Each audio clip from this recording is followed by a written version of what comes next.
Imurabi terus menorehkan dunia pendidikan Islam digital, pengorbanan perjuangan Ibu Rabbi demi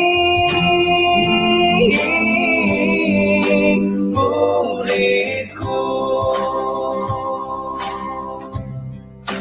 amanahku. Ibu Rabbi.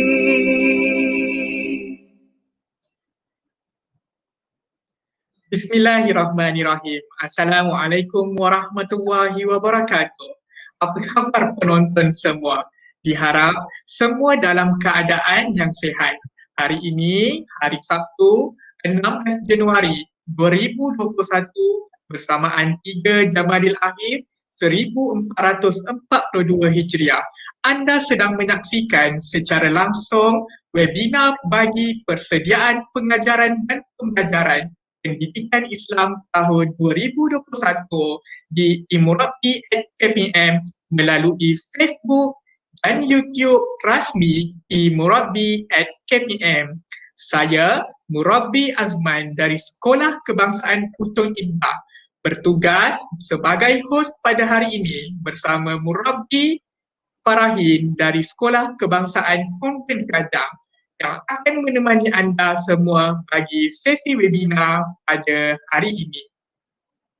Ya, betul tu Ustaz Azman. Terima kasih ahlan wa sahlan diucapkan kepada tuan, puan, guru pendidikan Islam, ibu bapa dan anak-anak yang turut bersama-sama kita pada pagi ini.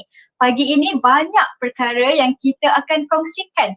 Antaranya ialah berkenaan persediaan pengajaran dan pembelajaran bagi pendidikan Islam tahun 2021, program transisi tahun 1 dan juga perkembangan terkini imurabi@kpm.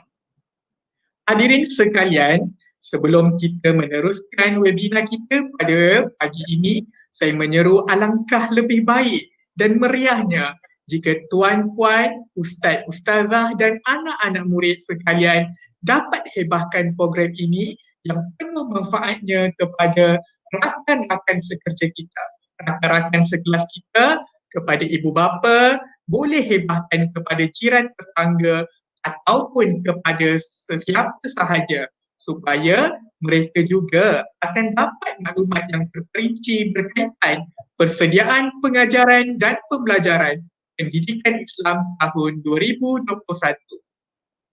Ingin rasa memakan kari cendawan batang keladi, girang rasa tidak terperi bertemu tuan yang baik budi. Wah, sedapnya Ustaz Azman berpantun. Untuk pengetahuan Ustaz Azman dan semua, saya dimaklumkan oleh kru produksi bahawa ramai yang telah masuk ke laman Facebook dan juga YouTube rasmi imurabi@kpm pada pagi ini. Alhamdulillah, nampaknya semua pun dah duduk, dah tengok dan ramai juga yang memberikan salam.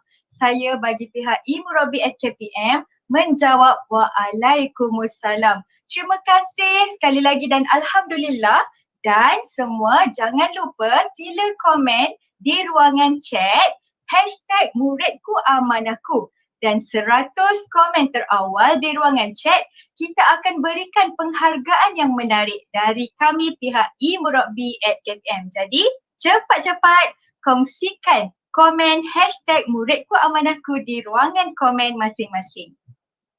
Baiklah, untuk yang baru sahaja menyaksikan kami, kita sekarang bersiaran secara langsung bagi webinar persediaan pengajaran dan pembelajaran pendidikan Islam tahun 2021 yang dibawa khas oleh imurabi@kpm. Hadirin sekalian, imurabi merupakan platform pendidikan digital bagi mata pelajaran pendidikan Islam dengan kerjasama bahagian sumber teknologi pendidikan BSTP dan Cikgu Terima kasih yang tidak terhingga kami ucapkan. Ya, betul tu Azman. Terima kasih kami ucapkan dan kerjasama daripada semua insya-Allah akan membawa manfaat bersama kepada semua. Ya Azman? Ya, Baiklah, betul tu. untuk itu diteruskan, dijemput Ustaz Hafiz Zainal untuk membacakan doa. Dipersilakan. Al-Fatihah. A'udzubillahi minasyaitonirrajim. Bismillahirrahmanirrahim. Alhamdulillahi rabbil alamin. Ar-Rahmanir-Rahim. Maliki yaumiddin. Iyyaka na'budu wa iyyaka nasta'in. Ihdinas siratal mustaqim. Siratal ladzina an'amta 'alaihim ghairil maghdubi 'alaihim waladdallin. Amin. A'udzubillahi minasyaitonirrajim. Bismillahirrahmanirrahim. Alhamdulillahilladzi hadana. Alhamdulillahi rabbil alamin. Hamdan yuwafi ni'mahu wa yukafi'u mazidah. Ya Rabbana lakal hamdu kama yanbaghi li jalali wajhika wa azimin sultanik. Ya Allah, Ya Rahman, Ya Rahim, kami bermohon kepadamu kebajikan hari ini, kemenangan, pertolongan, cahaya barakah, petunjuk, dan kami berlindung denganmu dari kejahatan yang ada di dalamnya dan dari kejahatan yang sesudahnya.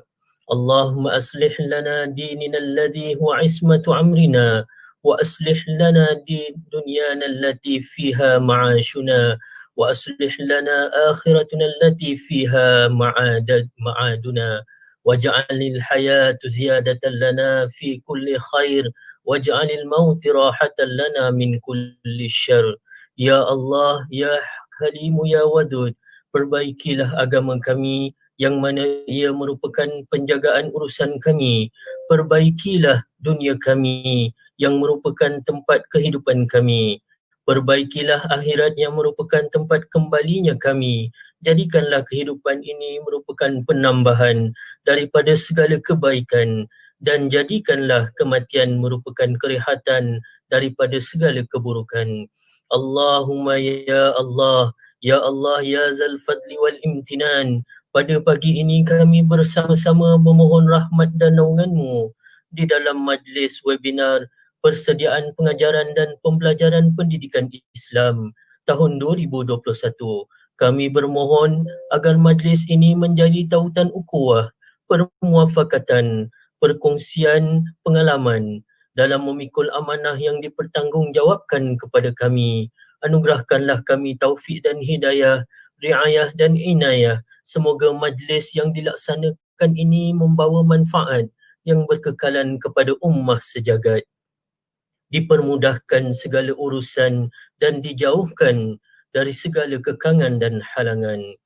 Kami juga bermohon ya Allah agar tanamkanlah sifat-sifat terpuji dalam diri kami, agar budaya kerja berkualiti menjadi amalan kami dan supaya kami sentiasa berusaha melakukan penambahbaikan dalam kerja seharian demi kemajuan organisasi kami, masyarakat, agama dan negara.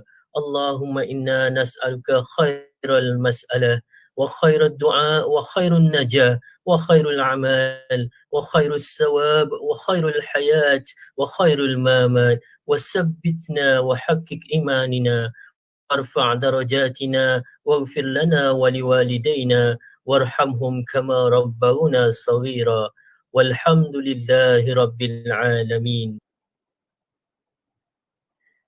Amin, amin ya Rabbal Alamin. Semoga majlis pada pagi ini dan webinar ini berjalan sempurna sehingga selesai, insya-Allah.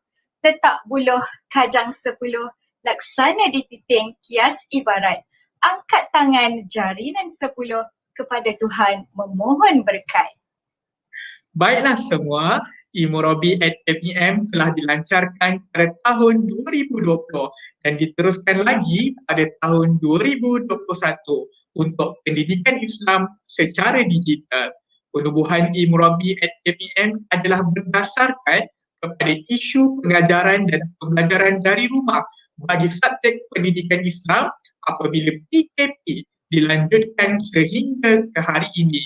Usaha, keinginan dan keazaman yang kuat untuk membekalkan murid kepada kurikulum pendidikan Islam yang sebenar melalui pembelajaran secara terus kepada murid, menyebabkan tercetusnya idea e-Murabi.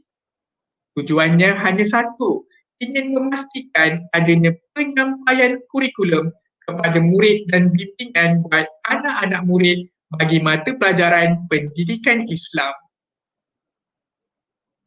Ya, betul tu Azman. Oleh itu, pada hari ini, e-Murabi at KPM akan memaparkan perkongsian yang sangat-sangat menarik agar pelaksanaan pengajaran dan pembelajaran mata pelajaran pendidikan Islam bagi tahun 2021.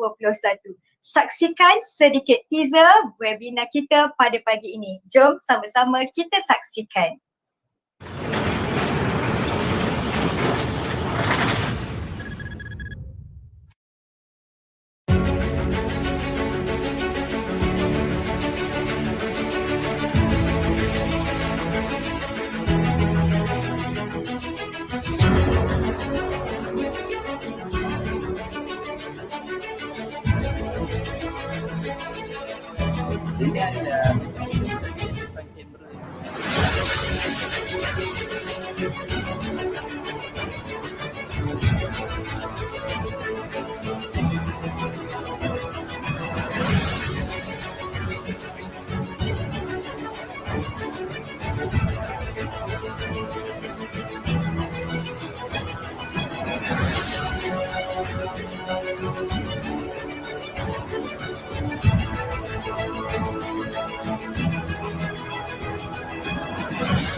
Ya, sungguh Baiklah. menarik. Betul Ustazah Farahin. Baiklah, jom kita teruskan. Terlebih dahulu, saya ingin memperkenalkan panel yang kita jemput khas pada pagi ini untuk sama-sama berkongsi maklumat tentang persediaan PDP kepada semua guru-guru, ibu bapa dan murid-murid pada tahun 2021 ini. Panel pertama ialah Tuan Ahmad Salahuddin bin Syafi'i. Beliau bertugas di bahagian Pendidikan Islam, Kementerian Pendidikan Malaysia. Beliau juga merupakan ikon e-Murabi at KPM yang sentiasa memberikan bimbingan, semangat dan dorongan buat e-Murabi at KPM dalam melaksanakan sebarang tugas. Panel kedua pula iaitu ikon Murabi juga, iaitu yang tidak asing lagi, pakar dalam kandungan kurikulum dan terlibat dengan banyak pembangunan modul-modul di bawah bahagian Pendidikan Islam, Kementerian Pendidikan Malaysia.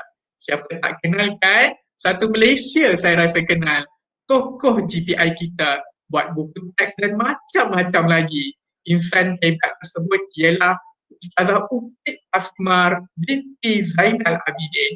Selamat datang kami ucapkan kepada panel kita yang cukup istimewa pada pagi ini. Ya Azman, bukan itu sahaja. Kita juga ada tetamu jemputan iaitu Puan Rashidah binti Abdullah, merupakan penolong pengarah sektor pendidikan Islam Jabatan Pendidikan Negeri Johor. Juga kita ada pada pagi ini wakil pentadbir sekolah, Guru Besar Sekolah Kebangsaan Semenyih Selangor, Tuan Sahrom bin Syamsuddin. Dan kita ada wakil ibu bapa penjaga murid tahun 1 2021 iaitu Puan Adilah binti Azam. Mereka semua ini akan bersama-sama dengan kita berkongsi tentang persediaan PDP tahun 2021 bersama-sama kita pada hari ini. Jadi jom kita mulakan. Nampaknya panel yang pertama kita telah bersedia, iaitu Tuan Salehuddin.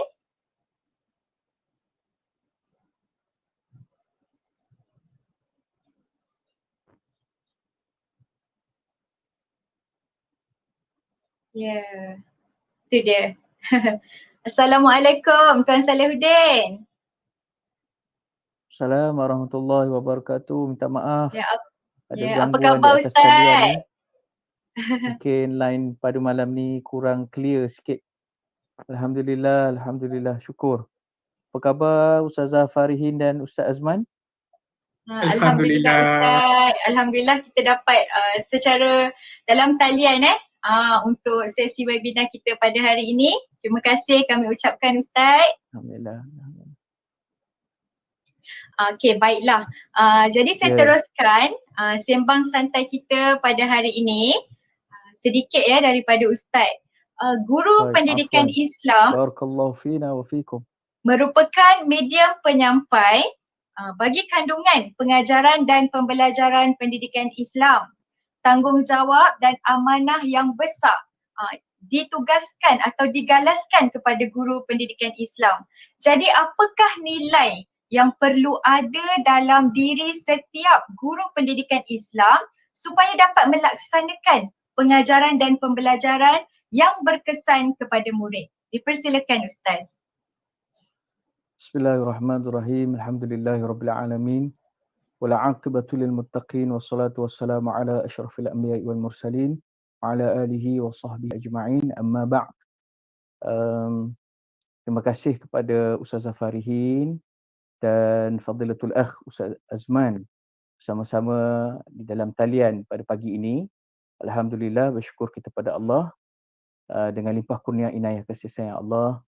Pada pagi ini kita dapat bersiaran dan saya ucapkan jutaan terima kasih kepada pihak penganjur dan tahniah kepada rakan-rakan guru, rakan-rakan murabbi yang meneraju program kita yang menjadi rujukan kepada rakan-rakan GPI kita di dalam PDPR pada hari ini, dan kita berhadapan dengan fenomena norma baharu dan kehidupan kita pun terkesan di dalam pendidikan juga terkesan dengan norma tersebut.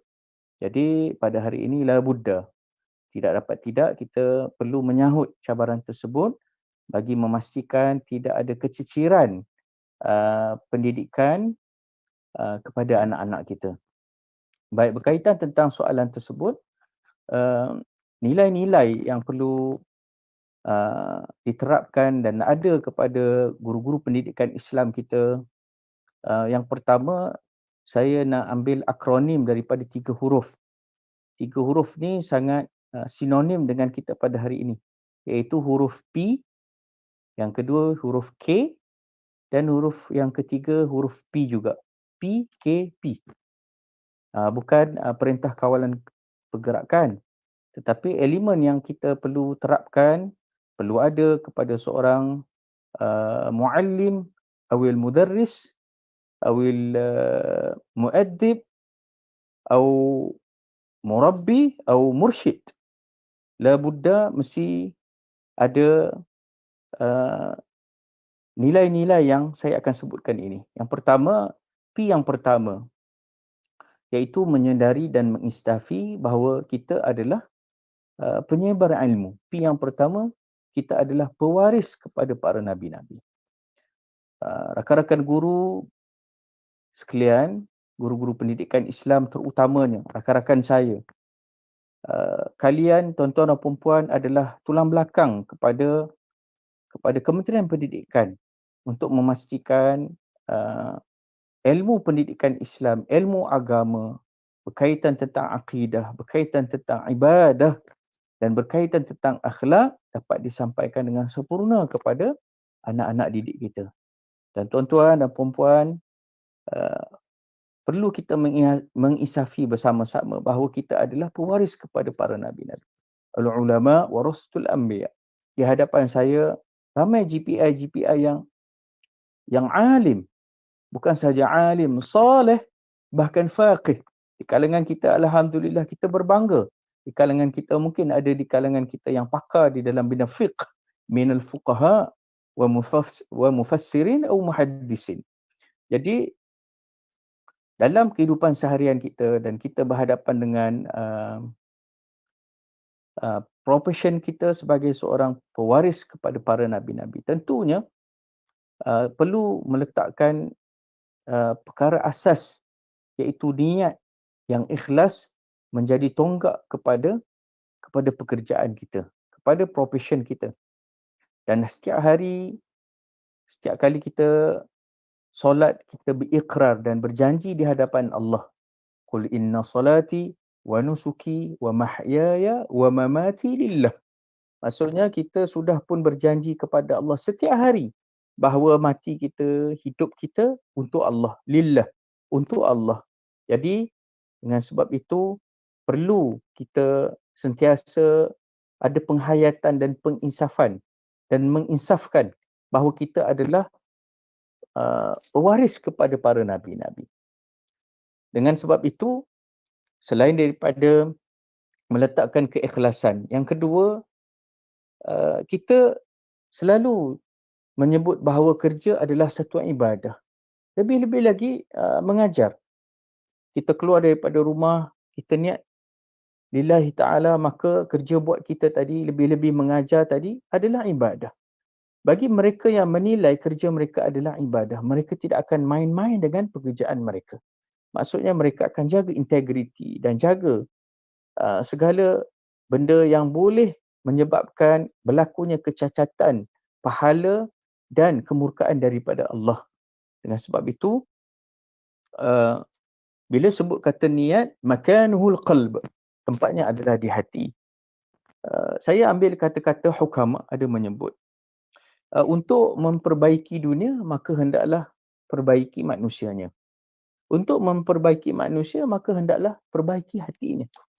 Jadi di sinilah kita nak tajdid dunia, sentiasa have improvement, ada penambahbaikan. Kita berada di awal tahun ini, mudah-mudahan kita doakan tahun ini tahun yang lebih baik daripada tahun-tahun yang sebelumnya.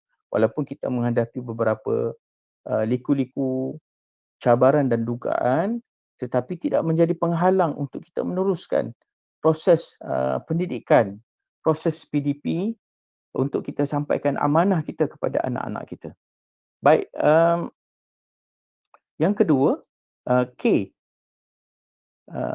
K ni saya pesan kepada diri saya dan rakan-rakan GPI, iaitu kukuh integriti dan teguh kompetensi.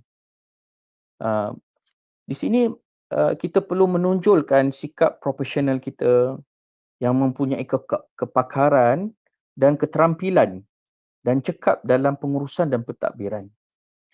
Sebab di mata masyarakat, anak-anak kita adalah istilahnya yang paling sempurna. Kita menjadi rujukan mereka. Dan mereka setiap kali mereka akan jadikan kita sebagai idola mereka. Sebab tu pepatah orang putih menyebut, children see, children do. Anak-anak ni dia akan tengok apa saja kerja buat kita, percakapan kita, nasihat kita, dan mereka akan automatically mereka amalkan. Ini membuktikan bahawa kita adalah idola kepada mereka. Dan dengan sebab itu perlu kita menjaga integriti kita. Dengan bahasa lain, dan dalam bahasa Arab disebut kita perlu menjaga izzah kita. Izzah kita sebagai seorang guru pendidikan Islam yang dilihat dan dipandang mulia bukan sahaja di kalangan murid, bahkan di kalangan rakan sejawat kita. Kita adalah rujukan kepada rakan-rakan guru kita. Kita adalah rujukan kepada pentadbir kita. Bahkan kita adalah rujukan kepada komuniti masyarakat kita. Dengan sebab itu kita perlu ada nilai, integriti yang tinggi dan teguh kompetensi. Mudah-mudahan kita menjadi role model kepada anak-anak didik kita dan masyarakat. Itu yang kedua. Dan yang ketiga, yang terakhir, P yang terakhir, PKP, iaitu P yang terakhir, peka dan profesional. peka dan profesional dengan perkembangan pendidikan. Saya ucapkan tahniah kepada rakan-rakan murabbi sekalian kerana tuan-tuan dan puan-puan asatizah menyahut cabaran semasa, menyahut cabaran fenomena yang terkini yang berlaku bukan sahaja di Malaysia, turut dirasai seluruh dunia berkaitan tentang pandemik ini. Kita doakan mudah-mudahan pandemik ini makin pulih, dan saya doakan rakan-rakan GPI, rakan-rakan saya, ana akhukum fillah wa ana uhibbukum fillah. Saya sayang rakan-rakan guru GPI kerana Allah. Saya doakan rakan-rakan guru sentiasa dalam lindungan dan jagaan Allah, sentiasa diberkati dan dirahmati oleh Allah. Jadi dengan sebab itu, yang dimaksudkan dengan peka dan profesional dengan perkembangan pendidikan semasa ini, maksudnya kita dari sudut kesediaan kita. Bila sebut kata peka, kita perlu bersedia menyahut cabaran semasa. Kalau hari ini kita lihat dunia pandemik pada hari ini, kita berhadapan dengan cabaran, kita terhalang untuk bertalaqi, anak-anak murid kita bertalaqi dan musyafahah. Jadi dengan sebab itu perlu ada istratejiyah fi ta'lim, maknanya ada pendekatan PDP yang kreatif dan inovatif, nak memastikan supaya pendidikan Islam tadi tu sampai kepada anak-anak kita, ilmu akidah sampai kepada anak-anak kita, ilmu ibadah sampai kepada anak-anak kita, dan ilmu akhlak, iaitu untuk menyempurnakan akhlak anak-anak kita yang menjadi misi dan visi utama para nabi-nabi. Disebut di dalam hadis, innama bu'athu liutammima makarimal akhlaq, yang diriwayatkan di dalam kitab Muwatta Al-Imam Malik bin Anas. Hadis yang sahih bahawa Nabi menyebut, saya diutuskan supaya menyempurnakan akhlak dan peribadi manusia. Jadi dengan sebab itu, kita adalah penyambung delegasi para nabi-nabi, iaitu dalam keadaan cabaran dan dugaan yang kita hadapi pada hari ini, kita akan pastikan supaya pendidikan Islam terus dapat disampaikan kepada anak-anak kita. Wallahu a'lam. Ya, baiklah Ustaz, terima kasih diucapkan kepada Tuan Salahuddin di atas pandangan, bimbingan dan juga nasihat yang saya rasa cukup terkesan dan tersentuh hati pada pagi ini.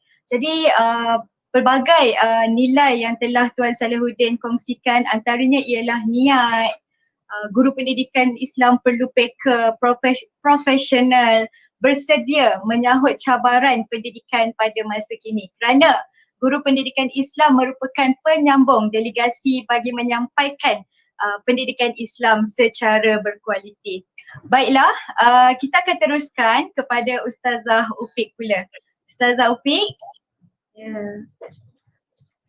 Ya, Ustazah Maladi. Assalamualaikum Ustazah Upik. Waalaikumsalam warahmatullahi wabarakatuh. Apa khabar?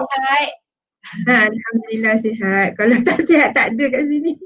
Oh, Okey. Alhamdulillah. Okey. Baiklah, boleh kita teruskan Ustazah Upik?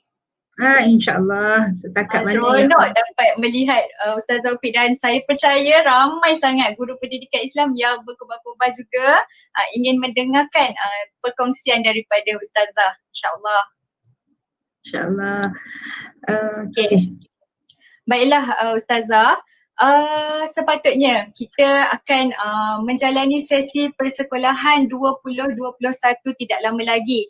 Tetapi apakan daya, terdapat beberapa negeri yang tidak dapat melaksanakan pengajaran secara bersemuka dan masih lagi akan menjalani pembelajaran secara maya. Seperti yang kita maklumkan, situasi pandemik sekarang, dan kita sama-sama doakan seperti yang Tuan Salahuddin tadi katakan, supaya kita semua terlindung daripada wabak yang melanda kita sekarang.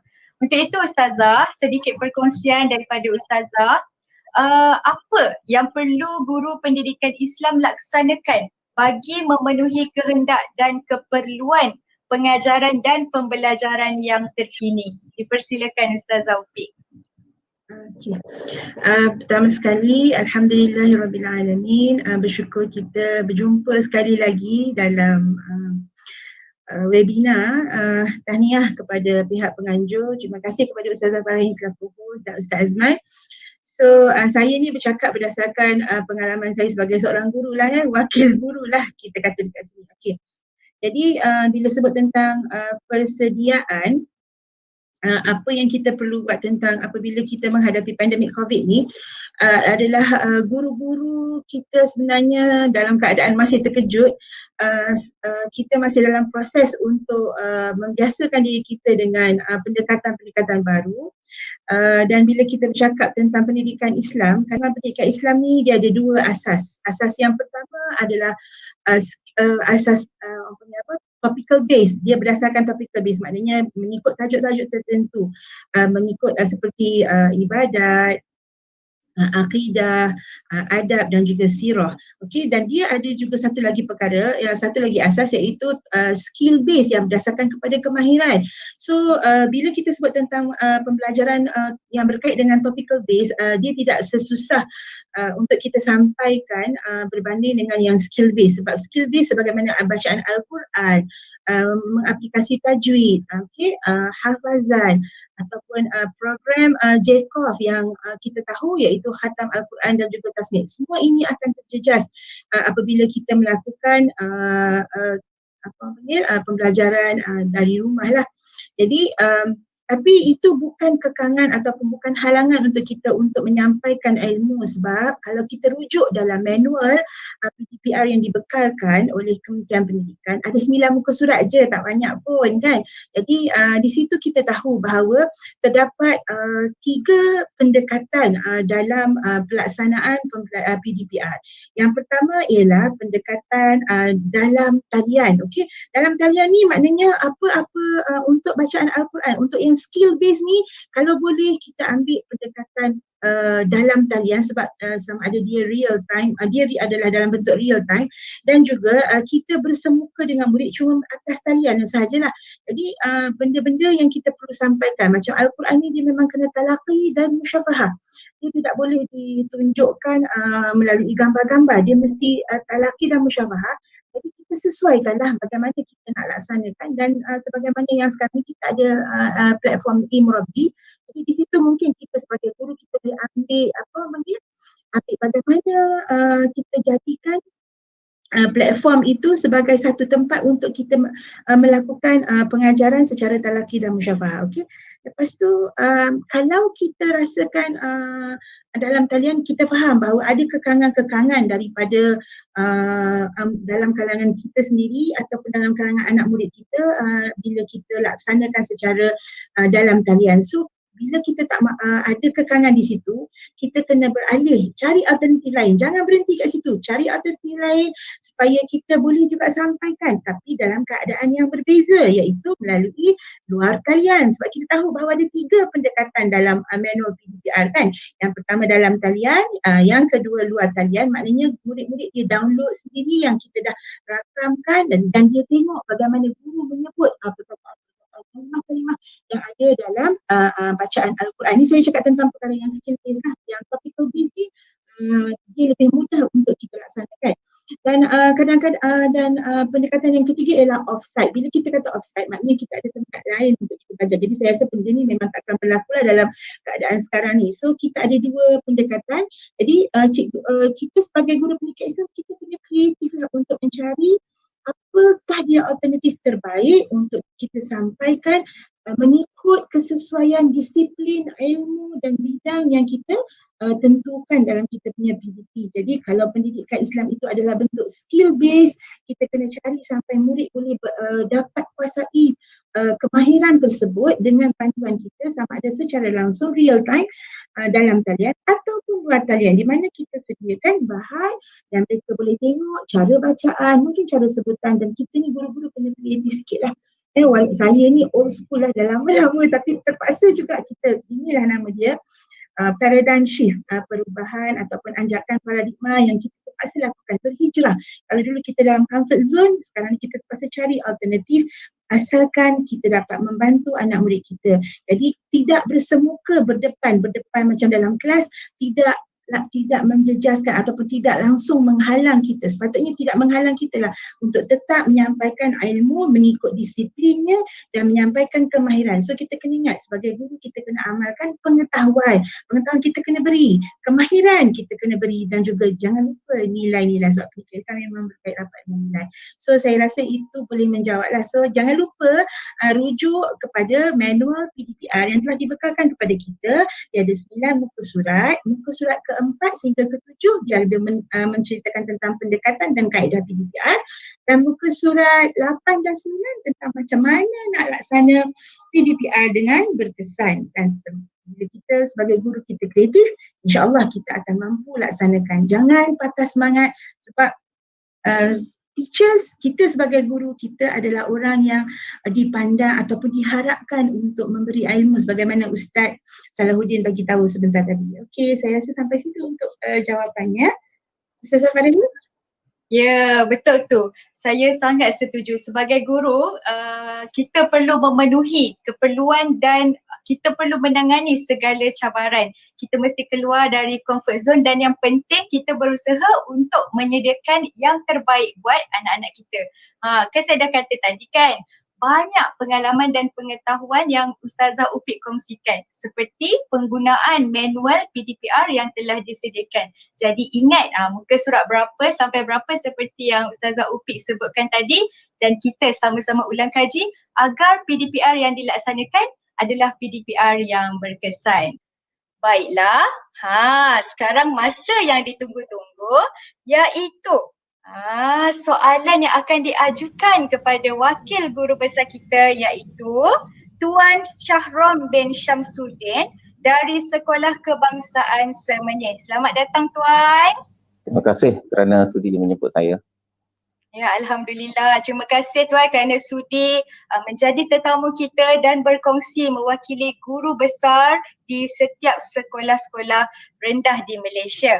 Baiklah Tuan, hari ini hari yang istimewa. Kita juga menjemput wakil pentadbir bagi memberikan pandangan terhadap pengajaran dan pembelajaran yang akan dilaksanakan khususnya dalam mata pelajaran pendidikan Islam. Jadi Tuan, sedikit soalan yang boleh Tuan kongsikan jawapannya ataupun pandangan Tuan bersama kami. Bagaimanakah pelaksanaan penyusunan jadual guru bagi melaksanakan PDPR? Memandangkan sekarang sekolah Tuan sendiri pun sama-sama menjalani PKP. Jadi bagaimana inisiatif Tuan untuk menyusun jadual PDPR tersebut? Dipersilakan. Bismillahirrahmanirrahim. Assalamualaikum warahmatullahi wabarakatuh. Terima kasih Ustazah Farihin di atas kesediaan menyebut saya bersama dalam webinar inilah. Bagi SKF ini kami tidak lari daripada mengikut garis panduan yang telah ditetapkan oleh Kementerian bagi pelaksanaan PDPR ini. Seperti mana yang telah termaktub dalam manual pengajaran dan pembelajaran di rumah yang dikeluarkan oleh Kementerian Pendidikan. Seperti tahun 2020, kami masih meneruskan PDPR secara lisan dan juga melalui talian dan juga luar talian. Bagi PDPR di talian, kita menggalakkan guru-guru kita menggunakan semua akses yang ada, termasuk pelantar-pelantar digital yang dibangunkan oleh kementerian seperti Delima. Selain daripada itu, kita juga gunakan EduWeb TV, YouTube dan juga pelbagai aplikasi media sosial lain. Guru juga menjalankan PDPR melalui bersemuka, melalui kaedah pertemuan melalui Google Meet dan juga pertemuan dalam Microsoft Teams maksud saya, iaitu pengajaran secara langsung. Bagi pendidikan Islam, kita menggalakkan guru-guru untuk menggunakan platform e-Murabi kerana kita melihat e-Murabi yang dibangunkan oleh bahagian pendidikan Islam Kementerian Pendidikan Malaysia ini, yang mana kandungannya disusun mengikut di SKP yang ada dan padlet latihan yang ada pun amat baik. yang mana dapat membantu murid-murid mempelajari pendidikan Islam itu secara sendiri. Bagi soalan tadi tentang jadual tu, bagi jadual pihak sekolah menyusun jadual mengikut subjek di mana setiap subjek diperuntukkan 1 jam pengajaran.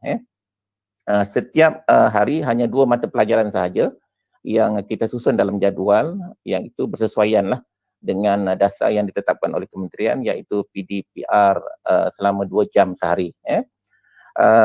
Selain daripada itu juga kita mengambil pendekatan menumpukan pada 2 mata pelajaran sahaja kerana ada isu masalah peranti, yang mana kebanyakan murid-murid kita bergantung sepenuhnya kepada handphone ibu bapa mereka.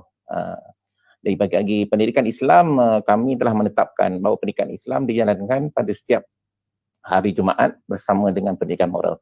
Itulah sedikit sebanyak yang boleh saya sampaikan. Terima kasih. Terima kasih diucapkan kepada Tuan Syahrom, dan nampaknya itu juga merupakan satu cabaran baru kepada pihak pentadbir, betul tak Tuan? Ya, betul. Dari segi penyusunan jadual, daripada segi penyusunan dan juga dari segi keupayaan murid untuk mendapatkan peranti. Betul. Tapi sekolah tetap meneruskan usaha untuk menjadi medium kepada pengajaran dan pembelajaran. Betul tak Azman? Betul. Kita kena buat pelbagai lah inisiatif untuk memastikan pembelajaran dan pengajaran terus berjalan walau dengan pelbagai cara sekalipun. Ya, betul. Okey, Tuan, di sini bagaimana pula dengan harapan Puan terhadap komitmen guru pendidikan Islam dan murid-murid ni terhadap PDPR yang akan dijalankan, dan bagaimana perkara-perkara yang kita perlu selesaikan sekiranya ibu bapa ataupun murid-murid ini mempunyai kekangan-kekangan untuk meneruskan pembelajaran secara atas talian khususnya. Sedikitlah ulasan dan pandangan daripada pihak Tuan. Silakan Tuan. Okey, terima kasih Cik Azman. Rasa saya semua sekolah lah menghadapi masalah yang sama. Dan setiap pentadbir juga mempunyai harapan yang hampir sama pada semua guru, iaitu kita amat berharaplah guru kita dapat melaksanakan PDPR yang dibuat secara berstruktur, terancang dan boleh memberi murid-murid kita pengajaran yang optimum. Khususnya dalam penguasaan dalam pendidikan Islam ni, khususnya tentulah tentang penguasaan bacaan Al-Quran, cemerlang jawi, dan juga penguasaan dalam bidang ulum syariah. Jadi ini sebagai teras dalam pendidikan Islam itu sendiri. Jadi saya juga berharaplah semua guru-guru, bukan hanya di SK sebenarnya, tapi seluruhnya agar dapat memastikan PDPR yang dibuat dirancang mengikut keupayaan murid itu sendiri, dan juga apa yang ada akses pada murid itu sendiri, sama ada dalam talian maupun di luar talian. Selain daripada itu jugalah kita ambil contoh lah macam kami di SK sebenarnya, kita menjalankan satu program yang kita panggil Recall dan Redeem, yang mana penekanan kita ialah kepada murid menghafal dan membuat rakaman dalam phone dan hantar kita melalui WhatsApp apa yang telah disampaikan, contoh pembacaan ayat-ayat suci Al-Quran, hadis-hadis pendek, bacaan dalam solat, dalam tempoh PDPR inilah. Jadi murid-murid ini kita nilai, dan apabila sekolah buka nanti mereka boleh redeem balik apa yang telah mereka buat itu dalam bentuk hadiah-hadiah yang kita buat. Ini sebagai satu galakan yang boleh kita buat supaya pembelajaran PDPR itu bukan hanya berlangsung secara online Pak kata tadi, tetapi murid berusaha sendiri dalam apa yang kita rancang, dan bila-bila masa mereka boleh berinteraksi dengan cikgu untuk menghantar apa yang telah mereka lakukan tadi. Bagi murid-murid, saya rasa mereka perlu ada daya usaha yang tinggi lah, komitmen yang tinggi, beberapa perlu sokong. Di samping itu juga murid-murid perlu faham bahawa inilah norma baru yang perlu mereka lalui. Jadi kesungguhan, komitmen murid-murid ini amat kita perlukan, terutama dalam mencari ilmu dunia dan ilmu akhirat ini. Jadi kita berharaplah dengan usaha gigih cikgu-cikgu kita, dengan ilmu yang ada daripada kaedah, dan murid ini dapat diberikan semampu yang boleh dalam kita mendepani masalah PKP ini sendiri. Jadi pada guru-guru gunakanlah apa jua mekanisme yang ada, yang penting murid kita belajar. Itu saja Tuan. Hadirin, nampaknya besar sungguh harapan Tuan Syahrum yang mewakili pentadbir sekolah kita pada hari ini. Oleh itu, jom kita sama-sama memastikan agar segalanya dapat diusahakan dengan baik. Kata pepatah, bersatu kita teguh, bercerai kita roboh, dan ke puncak sama didaki, ke lurah sama dituruni. Baiklah hadirin, Ustazah Farahin, seterusnya jom kita teruskan sembang santai kita. Baiklah, berjumpa kita sekali lagi. Kali ini adalah pusingan yang kedua. Terlebih dahulu terima kasih diucapkan kepada Tuan Sahrom di atas perkongsian pentadbir sekolah di peringkat sekolah. Apa persediaannya, apa yang perlu laksanakan guru, ibu bapa dan juga murid-murid. Baiklah, seterusnya bagi pusingan kedua ini kita akan bersama-sama sekali lagi dengan Ustaz Salehuddin. Ustaz sudah bersedia?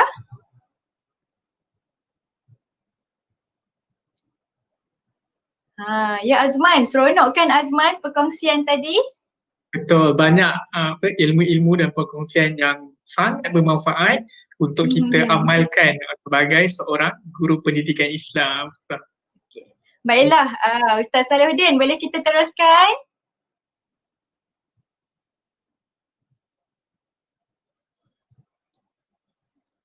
Okey. Baiklah. Soalan seterusnya ini Tuan. Memandangkan terdapat 6 buah negeri yang tidak dapat melaksanakan pembelajaran secara bersemuka. Apakah nasihat Tuan kepada guru pendidikan Islam yang melaksanakan PDP dari rumah? Kalau dari sekolah, kita akan secara face to face dan insya-Allah tiada halangan, tiada cabaran yang luar biasa.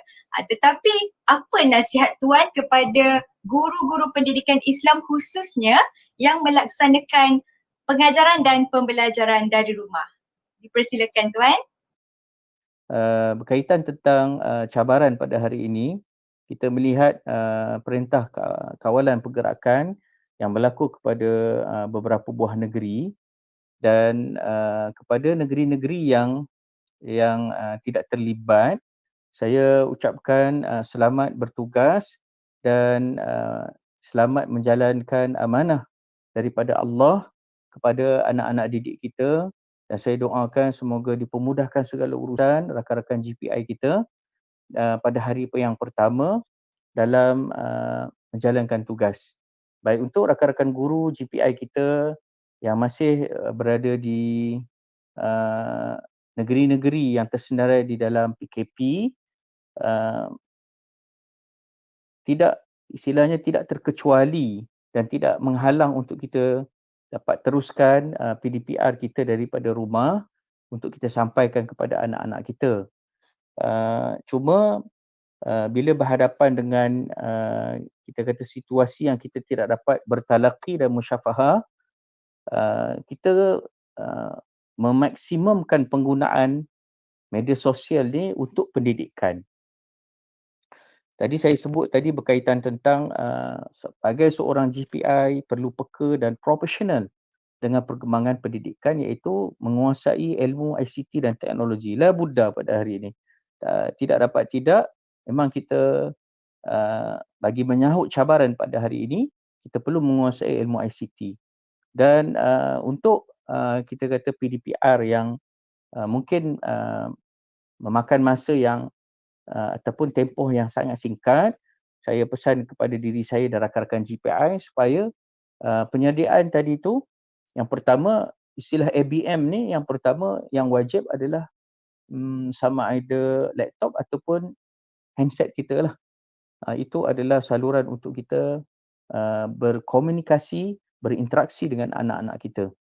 Sama ada melalui kita kata live ataupun ber-WhatsApp dengan anak-anak kita. Yang penting kita ada communicate dengan anak-anak kita. Dan yang keduanya dari sudut pengajaran tadi tu, saya nak pesan mestilah qalla wa dalla, iaitu kita sebut yang betul dan padat. Qalla wa dalla, walaupun ringkas tapi padat dan tepat untuk anak-anak kita mudah-mudahan dapat absorb dengan baik. Ya, yang kedua, konten tadi tu yang saya sebut tadi perlu betul dan padat, dan yang kedua berlakunya pentaksiran.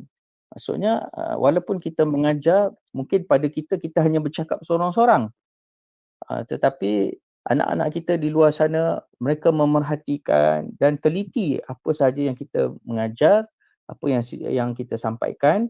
Jadi perlu kita pastikan learning and thinking process have been done. Maksudnya berlaku, sehingga kan di hujung PDPR kita tadi tu ada kita kata assessment. Maksudnya ada penilaian. Maknanya seolah-olah walaupun kita tidak dapat berinteraksi secara live, tapi walaupun di layar ataupun di skrin kita yang kita beranggapan mungkin bercakap seorang-seorang, tapi seolah-olah kita berinteraksi, maksudnya ada soalan dan sebagainya. Jadi saya pesan kepada rakan-rakan GPI kita, pewaris para nabi-nabi, untuk mencari peluang dan ruang semaksimumnya. Sekiranya kita pada hari ini nak berinteraksi ataupun nak bersemuka, nak berjumpa agak terhalang, tetapi dengan adanya media sosial ni mudah-mudahan dapat kita berinteraksi dan kita dapat menyampaikan amanah kita sebagai seorang GPI, iaitu sampai ilmu-ilmu agama Allah, akidah, ibadah, fardu ain, fardu kifayah dan akhlak kepada anak-anak didik kita. Wallahu a'lam. Ya, terima kasih Tuan Salihuddin di atas pandangan. Yang penting guru pendidikan Islam betul, padat. Pastikan proses pengajaran, pembelajaran dan juga pentaksiran berlaku secara seiring kepada anak-anak murid kita tadi. Baiklah, terima kasih sekali lagi diucapkan kepada Tuan Salihuddin. Kita teruskan pula ya Azman dengan Ustazah Upik pula. Banyak soalan juga ni. Okay, Ustazah Upik sudah bersedia? InsyaAllah. Okay. Baiklah Ustazah, tadi Tuan Salihuddin telah menyatakan guru pendidikan Islam ini perlu menyediakan ABM, bahan-bahan pengajaran dan pembelajaran, pentaksiran kepada anak-anak murid kita. Tapi bagaimana jika guru pendidikan Islam ni kadang-kadang ada yang bersedia, kadang-kadang ada yang tidak bersedia untuk menggunakan aplikasi teknologi yang terkini dalam pelaksanaan pengajaran dan pengajaran. Jika guru pendidikan Islam kurang mahir, rasa macam tak tahu ataupun rasa macam kurang untuk menggunakan ICT, apa yang guru pendidikan Islam perlu lakukan? Dipersilakan Ustazah. Baik, terima kasih Ustazah Farahin atas soalan yang diberikan. Okey, sekadar untuk jawab soalan ni, saya ada satu verse ataupun satu kata-kata lah. Teachers are learners. Maknanya bila kita menjadi seorang guru, maksudnya kita bersedia untuk belajar, bersedia untuk mencari dan bersedia bersedia untuk berusaha untuk memenuhi keperluan dan juga kehendak, sebab kita adalah orang yang menyampaikan hasrat Kementerian Pendidikan kepada anak murid kita, memenuhi keperluan ibu bapa yang menghantar anak-anak ke sekolah. Jadi dalam keadaan anak-anak tidak lagi berjumpa di sekolah, maksudnya kita perlukan alternatif, dan sebagaimana Ustazah Farahin bagi tahu tadi bahawa ada guru-guru yang belum bersedia, ada guru-guru yang memang dah bersedia. Okey, jadi cuma saya nak bagi tahu ataupun saya nak kongsilah, pada saya semua guru pendidikan Islam sudah pun berada dalam arus tersebut. Sebab bila kita sebut TMK, dia tidak semestinya yang ada menggunakan pelantar-pelantar seperti YouTube dan sebagainya. Apabila mereka, bila kita katakan kita mengajar dalam PDPR ni, kita sediakan bahan sama ada dalam bentuk digital atau dalam bentuk bertulis tulis. Jadi kalau kita gunakan laptop untuk tuliskan kita, untuk menyediakan kita punya bahan pengajaran, itu juga dikatakan sebagai kita menguasai TMK. Cuma sekarang ni orang panggil apa, yang viral ataupun yang tular ataupun yang wow, yang kepabum tu adalah sebagaimana yang dilaksanakan oleh tim Imrobi kan, dan cikgu-cikgu YouTube. Jadi bagi guru yang macam akak lah, umur old school ni, okay, kita kena cari sekurang-kurangnya satulah cara. Tak boleh orang panggil apa, kita jangan berhenti. Bila kita rasa kita tak mampu nak buat, kita jangan berhenti. Sebab apa? Kita ni untung sebagai guru, kita disediakan dengan pelbagai banyak tempat-tempat yang kita boleh cari ilmu-ilmu tersebut, dibekalkan kepada kita. Even kita sentiasa diminta untuk menyatakan apakah hasrat, apakah lagi keperluan kita. Kita ada Delima, kita ada cikgu YouTube, kita ada SGM kan, kita ada Guru Malaysia. Jadi kita ada banyak tempat untuk kita duduk, dan kita ada pakar-pakar di sekolah, kawan-kawan kita, rakan sejawat kita. Jadi di sinilah kita melaksanakan ataupun kita mengamalkan perkongsian. PLC itu sendiri kita amalkan. Jadi kita cari kawan-kawan kita. Jangan malu untuk bertanya, sebab orang yang malu bertanya dia akan sesat jalan. Jangan malu walaupun kita ni dah tua, dah berumur. Jangan malu untuk tanya pada adik-adik yang bawah. Sebab apa? Kemahiran, pengetahuan tentang orang panggil apa, tentang bahan-bahan digital ICT ini banyak terdapat dalam kalangan adik-adik yang muda-muda lah, dan kita sebagai guru, kita telah sediakan diri kita berlapang dada untuk belajar. Jangan sesekali berhenti, sebab apa? Kita adalah orang yang diharapkan untuk menyampaikan ilmu kepada anak murid kita berdasarkan keperluan yang ada, dan ibu bapa juga mengharapkan kita memberi sesuatu dalam masyarakat, mengharapkan kita beri sesuatu. Apakah bentuknya? Jadi kita kata platform yang ada untuk kita belajar tentang how to, bagaimana untuk kita melaksanakan remote learning itu terbentang luas. Pilihlah yang mana satu. Tak payah nak kuasai semua. Slowly ambil satu-satu dahulu. Google Meet pun boleh, Google Classroom pun boleh, dan panduan-panduan itu telah diberikan dengan banyak dalam kita punya platform untuk guru belajar. PBPPP itu memang sentiasa ada. Cikgu-cikgu kita boleh, kita sebagai ustaz dan ustazah, kita hendaklah berdiri sama tinggi, duduk sama rendah dengan cikgu-cikgu yang lain. Sebab apa? Kemahiran kita adalah satu perkara yang sangat penting untuk disampaikan. Kalau kita gagal untuk menguasai arus yang sedang berlaku sekarang, maknanya kita gagal untuk menyampaikan ilmu yang telah dibekalkan, dan kita membawa ilmu yang sangat penting, iaitu ilmu pendidikan Islam yang mana straight kepada Nabi dan juga Allah Subhanahu Wa Taala. So saya rasa untuk menjawab soalan ini, kita mesti belajar. Cari ruang, tak jumpa ruang, cari dan cari lagi, sebab ruang itu akan nampak walaupun sekecil lubang jarum. Lama-lama kalau kita go in through, cari banyak-banyak, insyaAllah kita akan jumpa slowly. Okey, itu sahaja untuk perkongsian ni lah. Apa kata Ustazah Upik tadi kan, slowly. Saya menyokong pandangan Ustazah Upik. Di mana ada kemahuan, di situ ada jalan. Di mana ada usaha, di situ ada kejayaan. InsyaAllah. Terima kasih Ustazah Upik di atas pandangan yang sangat membimbing bagi saya, dan insyaAllah membimbing dan juga bermanfaat kepada semua guru pendidikan Islam, ibu bapa dan juga semua murid-murid kita. Baiklah Azman, itu pandangan Ustazah Upik kepada guru-guru pendidikan Islam. Jadi sekarang kita nak tahu pula apa pandangan ibu bapa penjaga terhadap persediaan bagi pengajaran dan pembelajaran tahun 2021 ini berdasarkan mata pelajaran pendidikan Islam. Ustazah Farahin, sekarang kita bersama dengan seorang wakil ibu bapa. Dengarnya anak puan ini bersekolah dan masuk tahun 1. Anak pertama pula tu, sekarang saya akan memperkenalkan seorang ibu yang sangat hebat, iaitu Puan Adilah binti Azam. Baiklah Puan, ini merupakan pengalaman tahun pertama anak Puan bersekolah. Jadi Puan boleh berkongsi sedikit di manakah anak Puan bersekolah dan apa perasaan Puan dengan kemasukan buat pertama kalinya anak Puan ke tahun 1 sesi persekolahan. Dipersilakan Puan.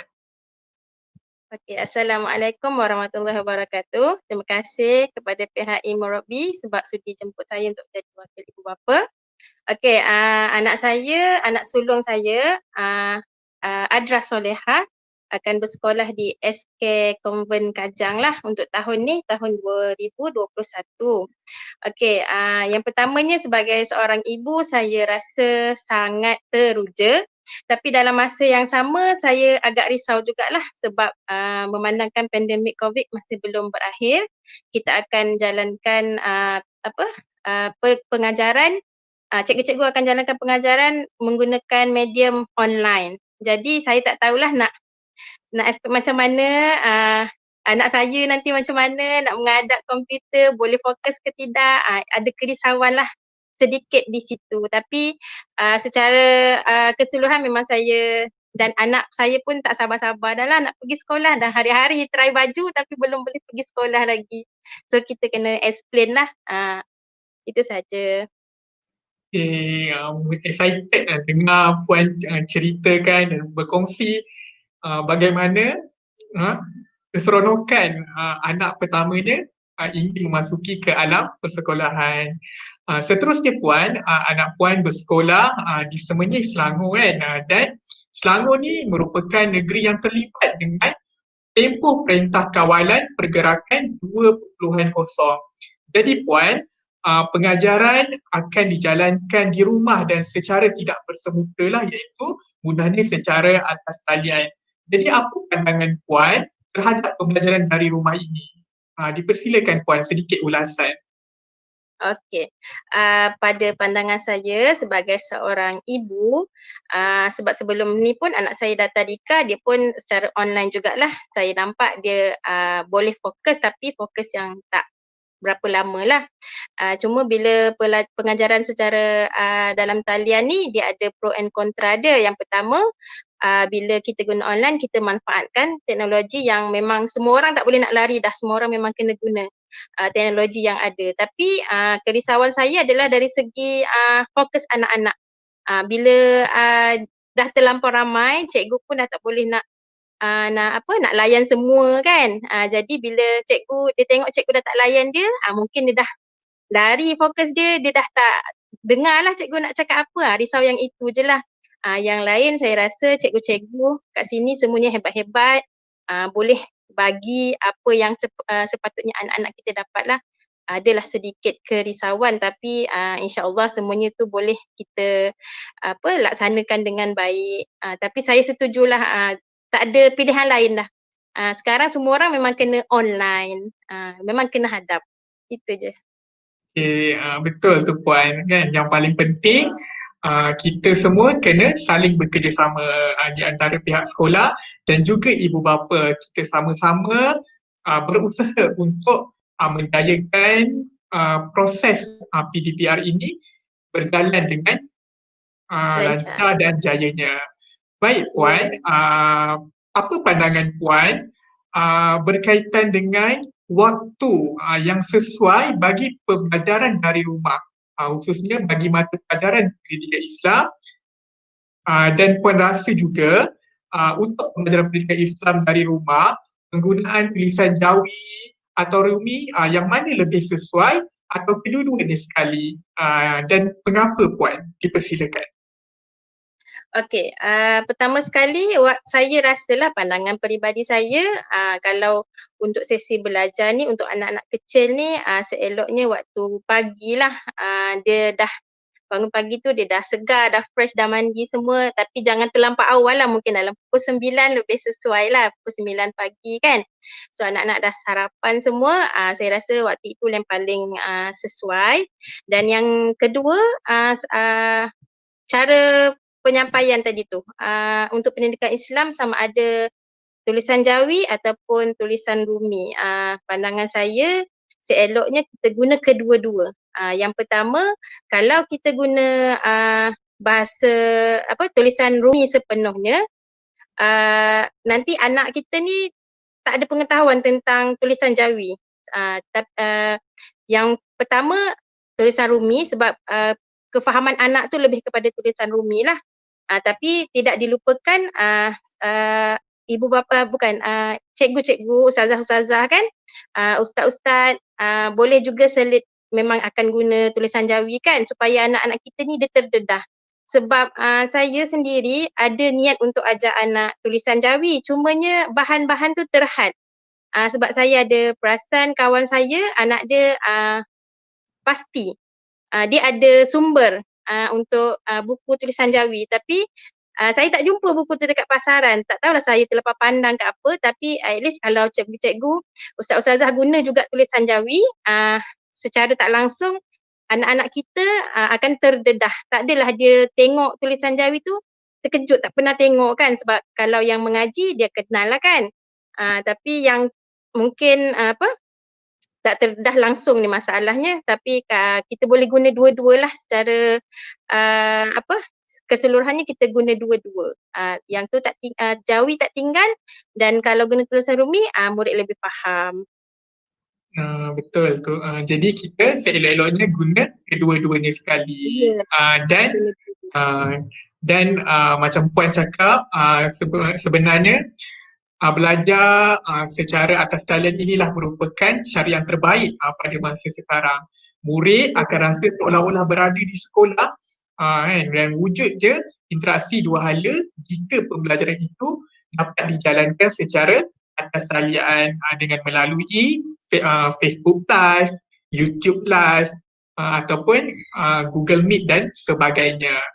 Mereka akan rasa sangat seronok walaupun berada di rumah. Puan juga mesti memasang harapan yang sangat tinggi agar anak dapat melaksanakan pembelajaran tahun 1 yang merupakan tahun pertama anak Puan bersekolah. Dan Puan, terima kasih sekali lagi kerana menjadi wakil ibu bapa kita untuk sesi perkongsian kali ini. Ya, betul tu Azman. Kita mendapat banyak pandangan yang sangat menyeronokkan dan bermanfaat pada hari ini. Lebih-lebih lagi bagi ibu bapa yang pada tahun 2021 ini merupakan pengalaman pertama anak masuk ke tahun 1. Baiklah, kita teruskan lagi sembang santai kita bagi pusingan yang ketiga. Diam tak diam kita dah ke pusingan yang ketiga. Untuk itu kita menjemput Tuan Salehuddin untuk bersama-sama dengan kita sekali lagi. Okey, baiklah Tuan Salehuddin. Ada lagi sedikit soalan kepada Tuan yang kita sama-sama nak tahu apa perkongsian yang Tuan akan berikan pada kita semua. Untuk pendapat Tuan, bagaimana hendak memberikan supaya semua guru, ibu bapa dan juga anak-anak ini cakna ataupun peka dengan PDP pendidikan Islam yang dilaksanakan oleh guru pendidikan Islam. Bukan apa, kadang-kadang ada setengah orang berpendapat bahawa tak apalah pendidikan Islam sahaja, tak apa nanti lain kali boleh belajar. Jadi macam mana Tuan kita nak menyedarkan bahawa PDP pendidikan Islam ini adalah PDP yang sangat penting, bukan sahaja keperluan di dunia tetapi di akhirat. Sedikit perkongsian daripada Tuan supaya mereka cakna dengan PDP pendidikan Islam. Dipersilakan. Berkaitan tentang dunia pendidikan pada hari ini, saya melihat ibu bapa sangat mengambil perhatian dan sangat menitik beratkan berkaitan pendidikan di kalangan anak-anak. Saya dapat makluman bahawa ada rakan-rakan di kalangan ibu bapa sanggup mengambil tuition dalam talian untuk anak-anak mereka, termasuklah pendidikan Islam. Jadi walaupun pendidikan Islam bukan salah satu daripada subjek wajib di dalam UPSR, tetapi sebagai seorang Muslim, kita tahu bahawa pembentukan akhlak, nilai-nilai murni dan taqarrub anak-anak kita kepada agama dan kepada Allah adalah berasaskan kepada didikan agama. Saya ingin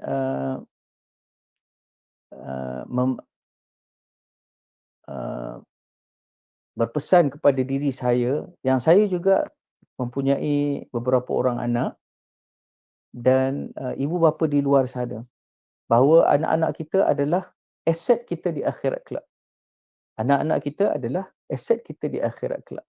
Bagi rakan-rakan guru, tentunya anak-anak yang mereka ajar, yang mereka latih, yang mereka didik, anak-anak kita di sekolah, lebih-lebih lagi di primary school, mereka adalah anak-anak syurga. Mereka adalah anak-anak syurga. Maka dengan sebab itu, rakan-rakan guru kita mengajar anak-anak kita di sekolah dengan penuh kasih sayang, dengan menyantuni, dengan menasihati dan mendidik anak-anak kita. Sebab dilihat anak-anak adalah ladang pahala kepada rakan-rakan guru. Bagi ibu bapa juga, anak-anak mereka adalah aset mereka di akhirat kelak.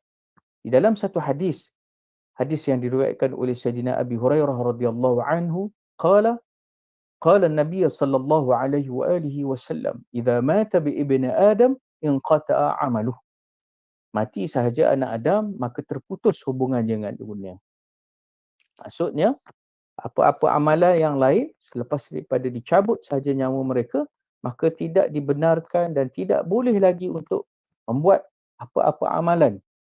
Bahkan di dalam surah Sajdah Allah sebut, "Walau tara idzil mujrimuna nakisu ru'usihim 'inda rabbihim rabbana absarna wa sami'na farji'na." Penyesalan bagi orang yang meninggal ini ialah mereka akan request kepada Allah, farji'na, mohon mereka supaya dapat dikembalikan ke atas muka bumi Allah, na'mal salihan. Untuk apa? Untuk melakukan amalan-amalan soleh. Tetapi Nabi bagi tahu walaupun terputus hubungan dengan dunia, ada 3 amalan yang disebut sebagai istithna, pengecualian. Maksudnya, kalau kita buat di atas muka bumi, ketika mana sepanjang hidup kita, walaupun kita sudah pun mati, amalan yang kita lakukan tadi itu akan berterusan mendapat pahala. Yang disebut sebagai investment, pelaburan kita di akhirat kelak. Yang pertama, sadaqatul jariyah. Yang kedua, al-ilmu yantafi'u bihi. Saya tidak bercadang untuk menguraikan dengan panjang, cuma saya nak sentuh al-ilmu yantafi'u bihi. Saya nak sebut kepada rakan-rakan GPI, saya pernah menulis satu buku, Guru Jutawan Akhirat. Guru Jutawan Akhirat. Siapakah yang paling layak untuk mendapat jutawan akhirat? Tidak ada orang lain, melainkan semua rakan-rakan guru kita. Lebih-lebih lagi GPI kita, guru pendidikan Islam kita. Antum dan kalian adalah jutawan di akhirat kelak. Kerana apa? Al-ilmu yantafi'u bihi. Selama mana rakan-rakan guru mengajar, mendidik anak-anak dan ilmu tadi itu dimanfaatkan sehingga mereka besar, mereka mengenali Allah dengan sebab GPI, mereka dapat melaksanakan perintah Allah dengan baik dan sempurna sebab GPI, mereka menjadi seorang hamba Allah yang soleh sebab GPI, maka sepanjang mana yang dilakukan oleh anak-anak murid kita, kita akan mendapat pahala di sisi Allah Subhanahu wa taala alam. Itu yang kedua. Dan ada satu lagi amalan yang disebut sebagai aset akhirat kita, iaitu waladun salih yad'u lahu, anak yang soleh yang mendoakannya. Rakan-rakan pegawai, rakan-rakan guru dan ibu-ibu dan ayah-ayah, anak kita adalah aset kita di akhirat kelak. Hadis ini menunjukkan bahawa tanggungjawab kita melahirkan anak yang soleh. Bila sebut kata nak melahirkan anak yang soleh, tidak dapat tidak, melainkan perlu diterapkan nilai-nilai agama. Perlu diterapkan didikan agama. Supaya mereka dapat pertimbangkan setiap pergerakan mereka, setiap pekerjaan mereka dengan pahala dan syurga, dosa dan neraka. Sebab tu ibu-ibu dan ayah-ayah sekalian, para ibu bapa sekalian, ketahuilah dan yakinlah bahawa dengan didikan agama ini mampu menjadikan manusia menjadi manusia, iaitu menyempurnakan akhlak tadi itu melalui didikan agama. Saya nak sebut kepada ibu-ibu dan ayah-ayah di luar sana yang insya-Allah rata-ratanya menyokong pendidikan Islam, rata-ratanya merasakan penting pendidikan Islam dalam diri anak-anak mereka.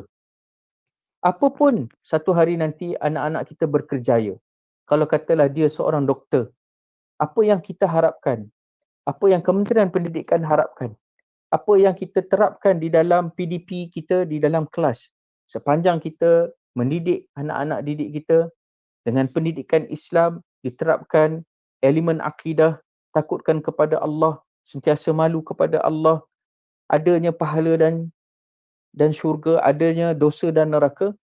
InsyaAllah satu hari nanti kalau anak kita menjadi seorang doktor, mereka adalah doktor yang beriman kepada Allah. Kalau satu hari nanti anak kita menjadi seorang arkitek, arkitek yang bertakwa kepada Allah. Kalau anak kita satu hari nanti menjadi seorang jurutera, jurutera yang soleh, yang bertakwa kepada Allah. Ini hasil daripada didikan agama. Didikan agama. Bukan maksudnya anak-anak kita mendalami ilmu agama satu hari yang kita target mereka akan menjadi seorang ustaz. Tidak. Tetapi kalau menjadi seorang ustaz itu adalah bonus dan alhamdulillah. Menjadi seorang alim ulama seperti rakan-rakan GPI yang lain. Tapi yang kita nak tadi itu yang disebut oleh para nabi-nabi, disebut oleh baginda Nabi sendiri, iaitu makarimul akhlak, menyempurnakan akhlak yang baik dalam diri manusia. Jadi saya berpesan kepada ibu-ibu dan ayah-ayah di luar sana supaya sentiasa cakna, sentiasa prihatin dengan perkembangan pendidikan semasa, lebih-lebih lagi untuk subjek pendidikan Islam. Sangat-sangat penting kepada diri anak kita untuk menjadi anak yang soleh. Kalau di sekolah, rakan-rakan guru kita sentiasa kawal, sentiasa memerhatikan, insya-Allah anak-anak kita di sekolah baik. Kalau kata anak-anak kita di sekolah dia baik, kita nak juga anak-anak kita di rumah nanti pun menjadi baik. Kita bukan saja nak anak-anak kita baik di sekolah, baik di rumah, bahkan bersama dengan komuniti masyarakat. Dia bersosial juga, dia adalah anak yang soleh dan anak yang solehah. Wallahu a'lam. Ya, anak-anak yang soleh dan anak-anak yang solehah. Itulah harapan yang dihasratkan oleh semua insan yang berada di dunia ini. Terima kasih diucapkan kepada Tuan Salahuddin yang telah sama-sama memberikan peringatan, memberikan nasihat, juga bimbingan bahawa pendidikan agama adalah sangat penting kepada anak-anak. Anak-anak kita merupakan anak-anak syurga dan santuni mereka dengan menyediakan pendidikan Islam yang baik. InsyaAllah bekalan dan juga saham di akhirat bagi kita sebagai guru pendidikan Islam, ibu bapa. Dan anak-anak semua, selain daripada ibu bapa, guru-guru dah menyediakan pendidikan Islam, pembelajaran dan pengajaran yang menarik, anak-anak pun perlulah rajin-rajinkan diri untuk sama-sama mengikuti pengajaran dan pembelajaran pendidikan Islam. Dan ingat, pendidikan Islam merupakan subjek yang penting untuk kita ikuti kerana ianya akan memberikan kita pengetahuan, memberikan kita kemahiran dan nilai berunsurkan Islam. InsyaAllah. Terima kasih diucapkan kepada Tuan Salahuddin di atas nasihat pandangan yang sangat menginsafkan. Juga insya-Allah saya dapat rasa kesemua ibu bapa akan turut rasa pentingnya cakna atau prihatin terhadap mata pelajaran pendidikan Islam. Baiklah, kita akan teruskan lagi bersama panel kita yang seterusnya iaitu Ustazah Upik. Ustazah Upik. Saya Saya teruskan. Boleh ke Azman? Boleh Ustazah teruskan. Ustazah Upik pun dah bersedia nampaknya. Soalan seterusnya. Pelaksanaan pentaksiran secara dalam talian ni agak sukar sebenarnya guru-guru pendidikan Islam nak laksanakan. Jadi Ustazah, berikan sedikit tips supaya tidak berlaku keciciran dan supaya guru pendidikan Islam dapat melaksanakan pentaksiran dengan baik. Minta sedikit nasihat dan pandangan daripada Ustazah. Dipersilakan. Okey, terima kasih Ustazah Farahin, terima kasih Ustaz Azman. Okey, ada dua perkara lah yang tadi yang Ustazah Farahin nyatakan. Yang pertama berkaitan dengan keciciran keciciran murid. Okey, bila kita sebut tentang pelaksanaan norma baharu dalam PDP Pendidikan Islam, iaitu berlakunya keciciran. Pada pandangan saya sebagai seorang guru, bila berlakunya keciciran ini ada faktor-faktor lah yang mendorong. Satu faktor yang kita boleh kawal, satu lagi faktor yang kita tak boleh nak kawal. Okey, tetapi yang paling penting sebagai guru pendidikan Islam ialah apabila kita dapati bahawa ada keciciran, kita kena ambil data tersebut. Sebab kita kan kena hantar data berapa orang murid yang mengikuti, berapa orang murid yang tak boleh nak mengikuti, dan daripada data tersebut kita kena kenal pasti beberapa perkara. Perkara yang pertama ialah siapa dia anak murid kita yang tercicir tu. Yang kedua, apa dia sebab ataupun adakah pendekatan yang kita laksanakan itu menyebabkan dia tercicir. Kalau sekiranya dia tercicir disebabkan pendekatan yang kita bawa, maknanya kita ambil pendekatan secara atas talian menyebabkan mereka gagal untuk mengikuti, maknanya kita kena melakukan, maknanya di samping kita sediakan bahan dalam bentuk online tu, kita kena sediakan juga bahan dalam bentuk offline. Jadi kita sediakanlah modul-modul, manual-manual ataupun apa orang panggil modul-modul pembelajaran lah, nota atau apa yang kita ambil, dan kita mungkin boleh berbincang dengan pihak sekolah untuk sediakan pigeonhole kan. Kita berbincang dengan ibu bapa, dan sebab setiap orang guru dia ada connection dengan parents atau dengan ibu bapa melalui WhatsApp group ataupun Telegram group. Jadi di sini sebenarnya bila untuk mengatasi masalah keciciran, guru pendidikan Islam tidak boleh bergerak sendirian, dia kena bergerak dengan padu. Gabungan antara ibu bapa dengan guru sangat-sangat penting pada masa ini. Sebab apa? Ini adalah norma baru, dan kalau kita tahu pun, kalau kita tengok pun pendidikan ni, guru pertama anak-anak kita adalah ibu bapa di rumah, dan sekolah pertama bagi anak-anak kita adalah rumah dia sendiri. Jadi pada masa ini kita perlukan semula ibu bapa untuk bergerak sederap dengan kita untuk membantu anak murid kita supaya tidak berlaku keciciran. Kalau tak boleh nak ikut secara online, tak apa, kita guru-guru perlu bersedia untuk menyediakan modul-modul tertentu yang kita letak dalam pigeonhole sekolah. Mungkin kita boleh buat macam sistem kumpulan kan, ambil yang ni, ambil homework baru, hantar homework lama, ambil homework baru. Jadi dan pandangan saya lah sebagai seorang guru bila bercakap tentang keciciran ini sepatutnya tidak berlaku untuk pendidikan Islam. Sebab apa? Kalaupun kita anak murid kita tu tercicir dari segi konten yang ada kandungan mengikut DSKP semasa, tapi kalau kita tengok DSKP kita dia membentuk kepada matlamat dia adalah pembentukan dua perkara, iaitu yang pertama adalah berdasarkan kepada untuk menjadi khalifah dan juga hamba Allah. So kita tekankan kepada hamba Allah tadi, kita at least lah sebagai ibu bapa, kita boleh juga panggil apa, untuk mengelakkan anak murid kita tercicir langsung, at least kita kukuhkan solatnya, dan kita kukuhkan adab dia. That is orang kata apa, adab dan nilai, karakter kita bentuk. This is where pada masa PDP ni, PKP ni lah kita punya hubungan dengan anak kita tu, kita boleh rapatkan. Saya juga sebagai ibu, dan saya juga sebagai guru. Jadi masalah keciciran yang penting, yang pertama, data kita kena tengok, dan bukan sekadar mengambil data, kita tengok bagaimana kita boleh gunakan data untuk memperbaiki. Dan bila sebut tentang pentaksiran, okey, berlaku pelbagai anggapan tentang pentaksiran.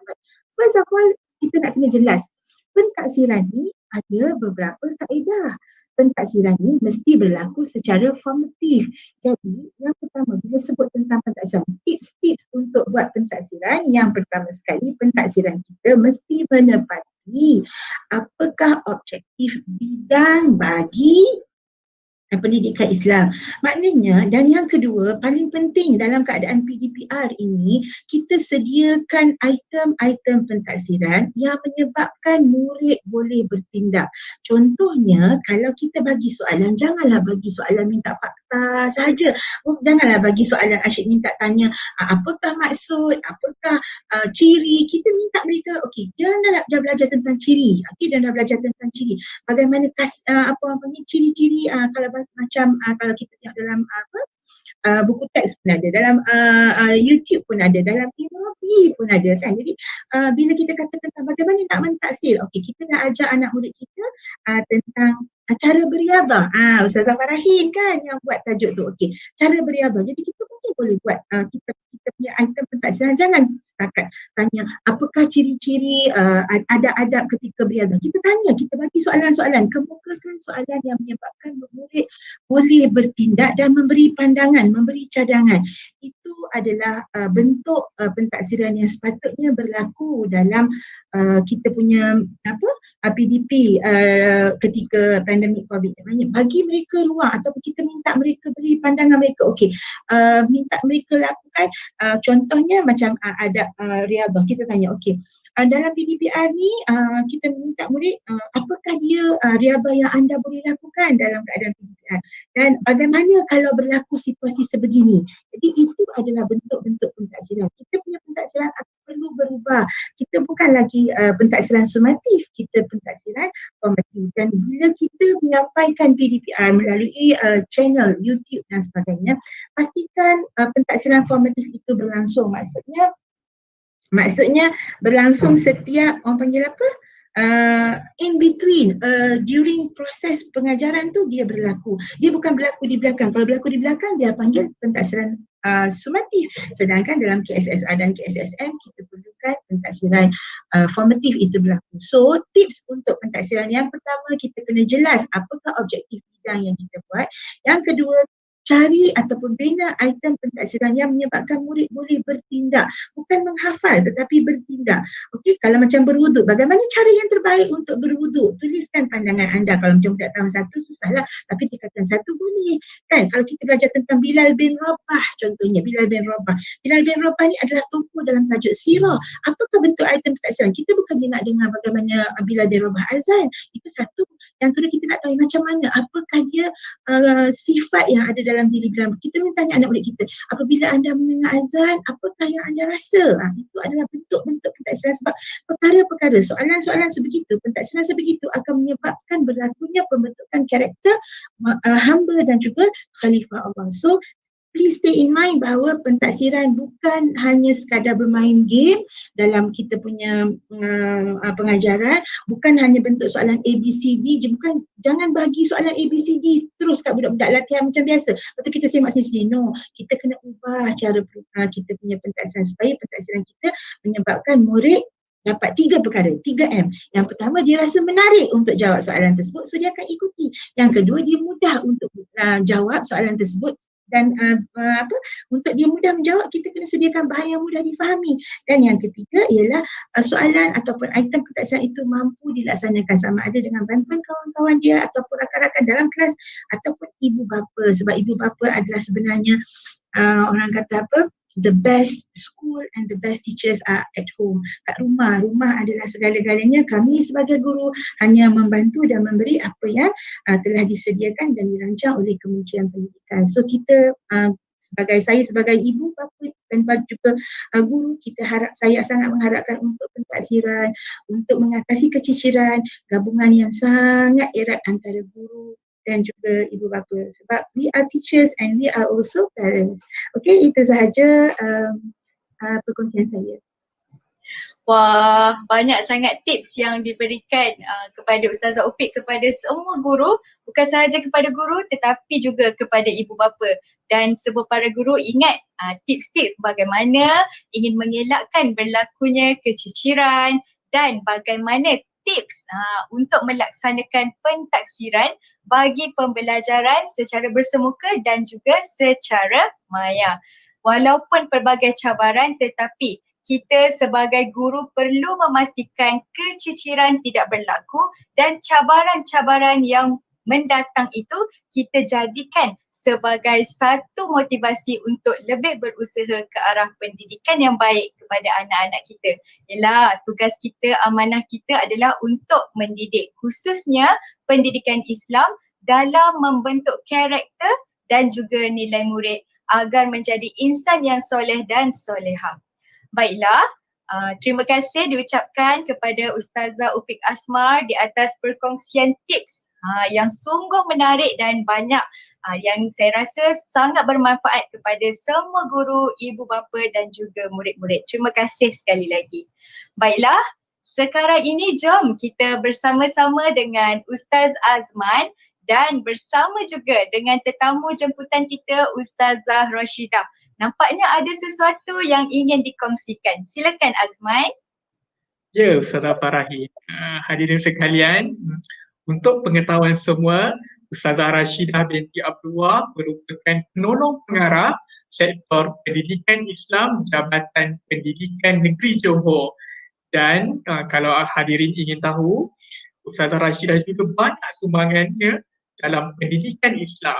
Jadi tanpa melengahkan masa, sedikitlah kata-kata semangat, dorongan dan harapan daripada Ustazah buat guru pendidikan Islam, ibu bapa atau penjaga mahupun kata-kata motivasi kepada anak-anak murid yang kita sangat rindukan hari ini.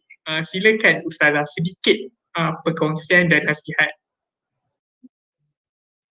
Bismillahirrahmanirrahim. Assalamualaikum warahmatullahi taala wabarakatuh. Pertama sekali saya mengucapkan ribuan terima kasih kepada tim Ilmu Rabbi KPM kerana menyebut saya dalam program webinar ini.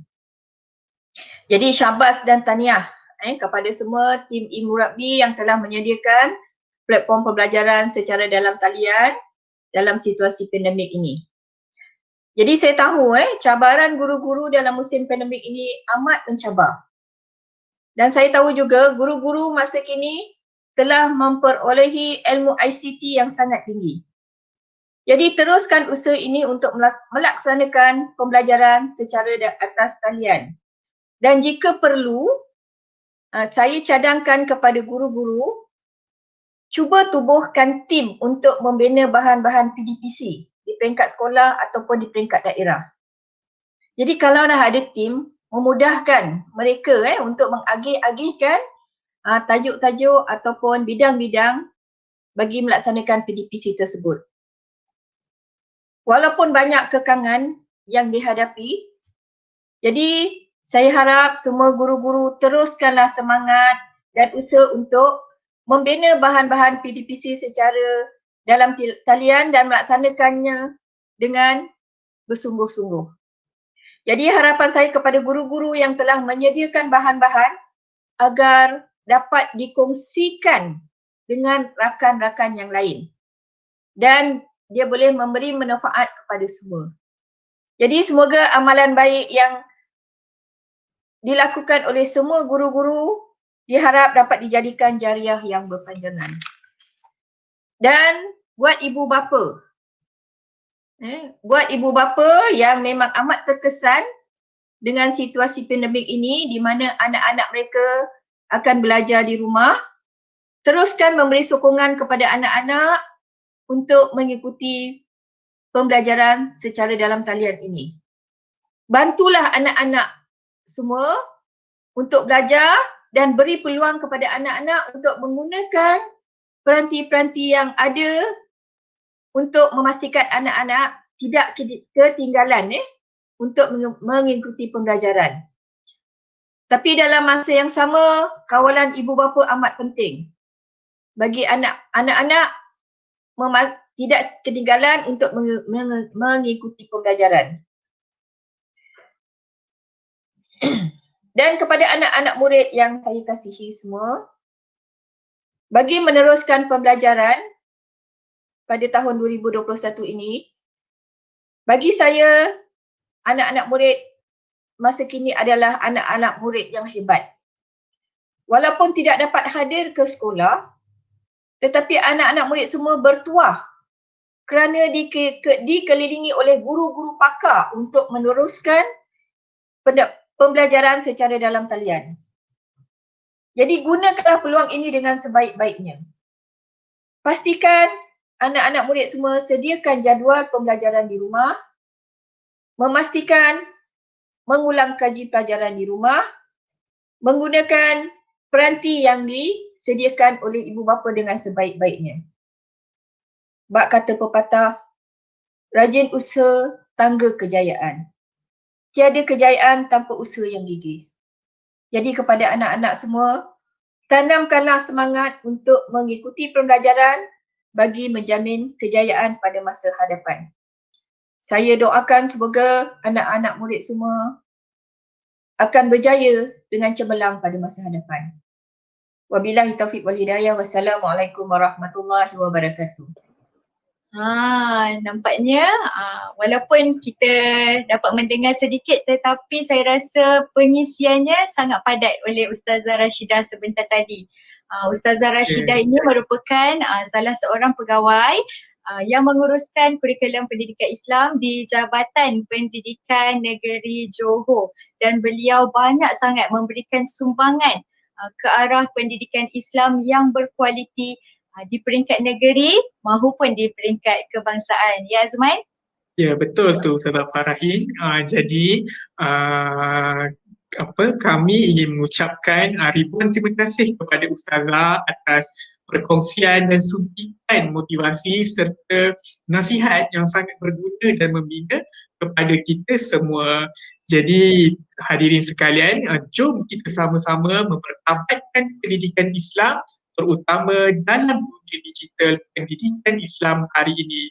Terima kasih diucapkan kepada semua panel dan tetamu jemputan kita pada pagi ini.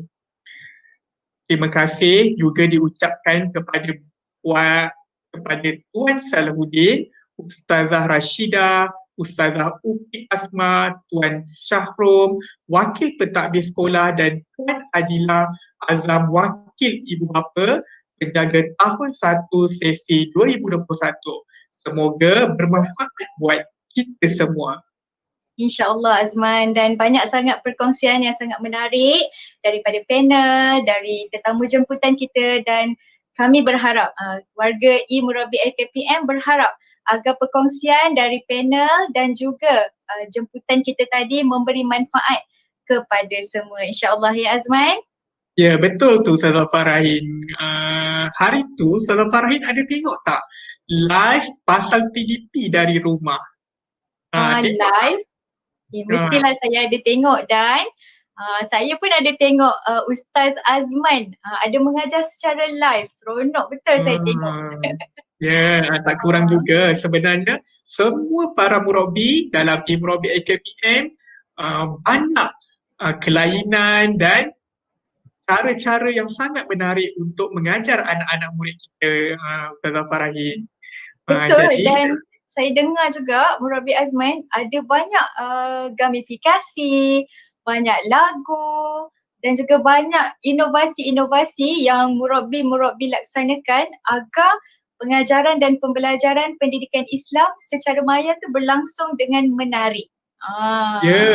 Tapi Ustazah Farahin, ramai juga anak-anak murid yang bertanya macam mana anak-anak murid ni ingin menonton pembelajaran dan pengajaran E-Murabi ini jika murid-murid terlepas untuk menontonnya secara langsung. Bagaimana caranya Ustazah Farahin untuk murid-murid kita terus dapatkan pembelajaran tersebut walaupun sudah terlepas? Mudah sahaja Ustaz Azman. Caranya ialah, semua orang ada Instagram, ada Facebook, ada Telegram, terutamanya ibu bapa kan. Di sinilah kita boleh gunakan di zaman pandemik kita sekarang ni. Sama ada yang boleh pergi ke sekolah ataupun yang belum pergi ke sekolah, sama-sama boleh pergi ke Facebook atau YouTube rasmi E-Murabi @KPM. Macam mana nak tahu perkembangan, macam mana nak tahu apa jadual, bila berlangsung. Jadi semua ibu bapa, murid-murid dan juga guru pendidikan Islam boleh follow Instagram, boleh follow Facebook dan juga subscribe YouTube supaya semua jadual bagi pengajaran dan pembelajaran pendidikan Islam dapat diikuti oleh semua. Jadi di sinilah yang dikatakan oleh semua panel kita tadi, bukan setakat guru pendidikan Islam sahaja yang perlu berusaha, tetapi perlukan sokongan padu daripada ibu bapa dan murid-murid. Betul tu Ustazah Farahin. Jadi untuk kita lebih tahu berkaitan dengan program-program serta aktiviti-aktiviti yang sangat menarik dalam e-Murabi AKPM ini, kita akan jemput seorang ustazah yang akan bercerita berkenaan dengan lebih lanjut berkenaan dengan e-Murabi. Jadi oleh itu, jom kita bersama dengan Puan Nurul Ain binti Azman untuk berkongsi kepada kita tentang transisi tahun 1 dan perkembangan terkini berkaitan e-Murabi at KPM. Jom kita bersama dengan Puan Nurul Ain. Dipersilakan. Okey, terima kasih Murabi Azman, Murabi Farahin yang sentiasa setia bersama dengan e-Murabi at KPM selaku host yang sangat famous. Saya yakin mereka yang muka mereka yang comel dan cantik tu menjadi orang kata sebab lah juga kot murid-murid setia berada di hadapan kaca skrin ataupun boleh tengok di handphone, tengok di laptop masing-masing. Okey, jadi gurauan sajalah kepada host berdua. Okey. Jadi terima kasih saya ucapkan kepada murid-murid, guru-guru, ibu bapa yang tak jemu-jemu melayari dan sentiasa menonton tayangan PDP pengajaran dan pembelajaran pendidikan Islam di saluran digital pendidikan Islam e-Murabi at KPM. Okey, untuk pengetahuan semua, e-Murabi at KPM bermula sejak tahun 2020 pada bulan Disember, iaitu kalau nak kira dah hampir 2 bulan, dan saya nak ucap tahniah lah sebenarnya kepada semua murabi-murabi yang terlibat dalam e-Murabi at KPM ni serta ibu bapa dan murid-murid yang telah melayari selama 28 hari ni yang ni saya dapat data dia 6,332 orang yang telah melihatnya. Jadi itu satu pencapaian yang sangat baik. Bukan untuk kami beri kepada murid-murid, tapi murid-murid telah mendapat manfaatnya, itu yang kami harapkan. Baik, saya akan terangkan sedikit apa yang akan berlaku pada tahun ini. Okey, kalau kita lihat pada tahun lepas, kita ada PDP sahaja. Betul? Okey. PDP yang dijalankan pada setiap hari pukul 10 pagi hingga 11 pagi. Yang mana PDP tersebut hanya PDP sahajalah. Tetapi pada tahun ni PDP tu macam mana? PDP termasuk dengan gamifikasi dan lagu-lagu yang begitu orang kata kena dengan orang kata murid-murid punya taste lah sekarang kan. Murid-murid punya taste sekarang kalau PDP membosankan, terus klik link lain kan. Tapi kita nak murid stay tune, stay dekat kaca handphone masing-masing, kaca laptop masing-masing, kaca TV masing-masing. Yang mana guna TV digital tu boleh pasang kat TV juga, tak ada masalah. Dan kita nak murid-murid sentiasa main game pun, main game PDP. Main game yang berunsurkan ilmiah. Yang tu yang kita nak. Nak tahu macam mana? Nantikan pada pelancaran laman digital pendidikan Islam, yang mana di dalam laman digital tersebut terkandung pelbagai bahan, bukan sekadar PDP yang kita jalankan di YouTube. Kita akan masukkan juga di laman tersebut, bahkan pelbagai lagi bahan-bahan. Terutama sekali kepada murid-murid yang baru nak masuk tahun 1 ni. Macam mana ni? Dah nak pergi sekolah excited, tiba-tiba kena PDPR. Macam mana nak berhadapan tu? Ibu bapa, macam mana nak berhadapan dengan murid-murid tahun 1? Jangan risau kerana e-Murabi at KPM telah sediakan satu panduan bagaimana untuk menggunakan modul pendidikan Islam, modul program transisi tahun 1, maafkan saya, modul program transisi tahun 1 yang telah dibekalkan oleh bahagian pembangunan kurikulum untuk guru-guru laksanakan di sekolah, yang sepatutnya dilaksanakan di sekolah. Dan boleh juga sebenarnya dilaksanakan di rumah. Macam mana? Ilmu Rabi at KPM telah sediakan satu panduan di mana panduan tersebut boleh juga guru laksanakan di rumah dan di sekolah. Macam mana? Surprise tuan-tuan bapa semua. Okey, macam mana tu? Kita nak tunggu pelancaran dia, pelancaran laman digital pendidikan Islam, dan kita akan ceritakan juga macam mana kami buat satu panduan yang kena dengan tema-tema tersebut dan boleh juga digunakan di sekolah dan di rumah. Macam mana bahan-bahan tersebut tentu sekali boleh dilayari juga secara web based, secara menggunakan dalam talian lah. Senang cerita, bahan-bahan yang sangat menarik minat murid. Dan pasti murid-murid tak akan bosan lah, insya-Allah. Kami doakan begitu. Jadi sebelum tu saya nak cerita juga. Boleh percaya ke dengan guru-guru ni? Guru-guru semua dan ibu bapa semua jangan risau kerana guru-guru yang dilantik sebagai murabi di dalam e-Murabi at KPM ni adalah dalam kalangan guru-guru yang pakar ICT dan guru cemerlang pendidikan Islam. Bukan sekadar boleh orang kata boleh mengajar secara dalam talian secara live. Bahkan mereka ni adalah pembina-pembina aplikasi yang mana pakar-pakar yang telah mendapat pengiktirafan di peringkat kebangsaan, di peringkat antarabangsa. Jadi nak ceritanya bahawa memang sukar untuk melaksanakan live di dalam orang kata live ni lah, orang kata mengajar secara digital ni. Tapi mereka sanggup sahut cabaran tu dan mereka juga sanggup untuk mengajar guru-guru lain di luar sana. Macam mana guru-guru lain di luar sana dan ibu bapa kalau tak tahu ni ada masalah ni, ada masalah macam mana nak bertanya, boleh DM kami di IG e-Murabi at KPM ataupun DM kami di Facebook, Facebook page e-Murabi at KPM. Kami sentiasa akan jawab siang atau malam. Ni urgent ni Ustazah, urgent ni Murabi macam mana? Saya tak tahulah nak jawab ni. Boleh nak tanya guru murid tu sendiri lagi bagus. Tapi kami juga boleh menjawab soalan-soalan tersebut. Ada masalah lain? Boleh, cakap saja. Tak ada orang nak ajar mengaji? Kami boleh, insya-Allah kami cuba untuk membantu murid-murid semua. Tidaklah dikatakan semuanya boleh di dalam, orang katakan boleh bantu setiap saat tu. Maksudnya kalau terlambat reply tu, jangan orang kata jangan terus berganjaklah daripada e-Murabi at KPM. InsyaAllah kami sentiasa ada. Kalau tak ada berhadapan pun ada di hati murid-murid, guru-guru dan ibu bapa semua. Jadi untuk akhirnya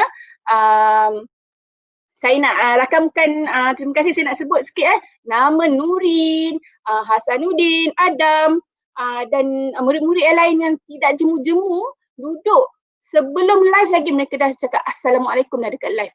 So saya nak ucapkan terima kasih dan tahniah dan teruskan, jangan jemu, duduk sama-sama dengan Murabi dan guru-guru pun sama, boleh promote pada murid-murid semua. Waktu hari untuk mengajar pendidikan Islam tu kita seru murid-murid semua.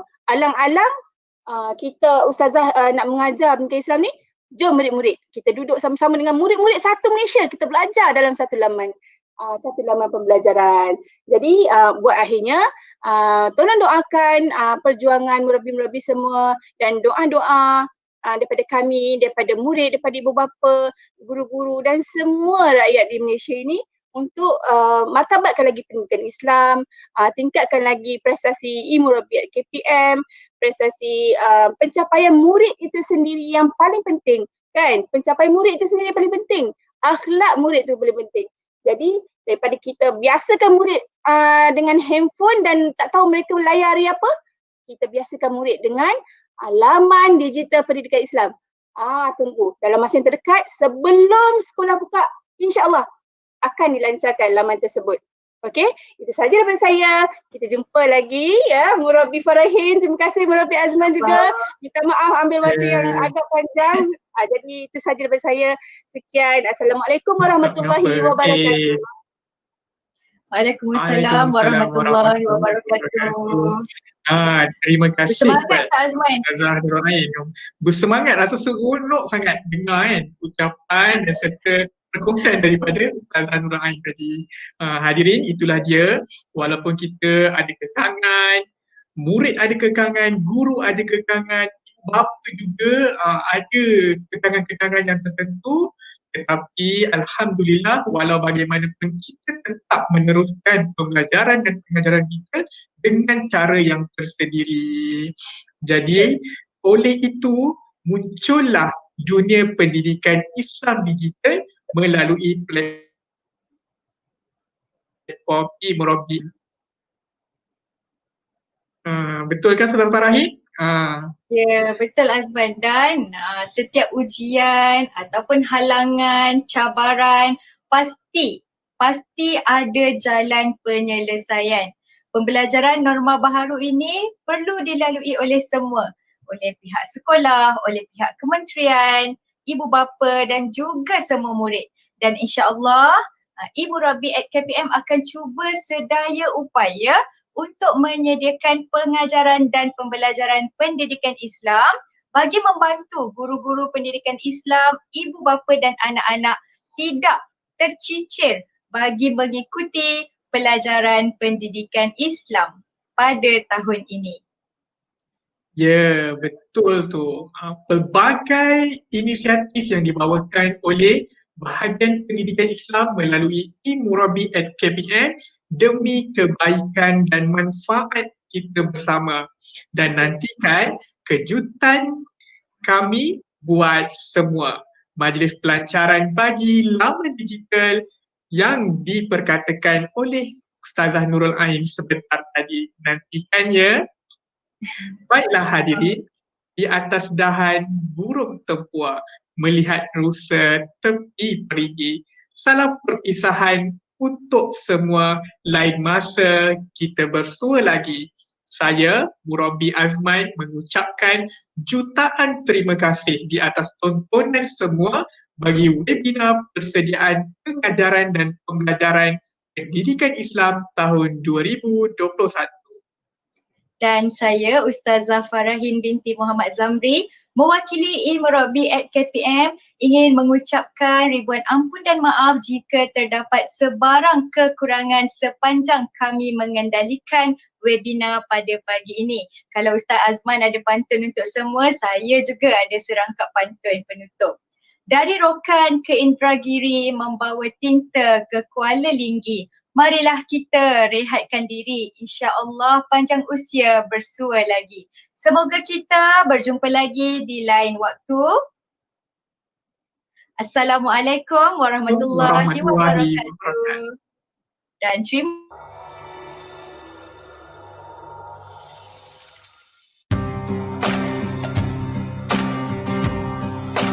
e-Murabi terus mengorangkan dunia pendidikan Islam digital, pengorbanan perjuangan e-Murabi demi muridku. Amanahku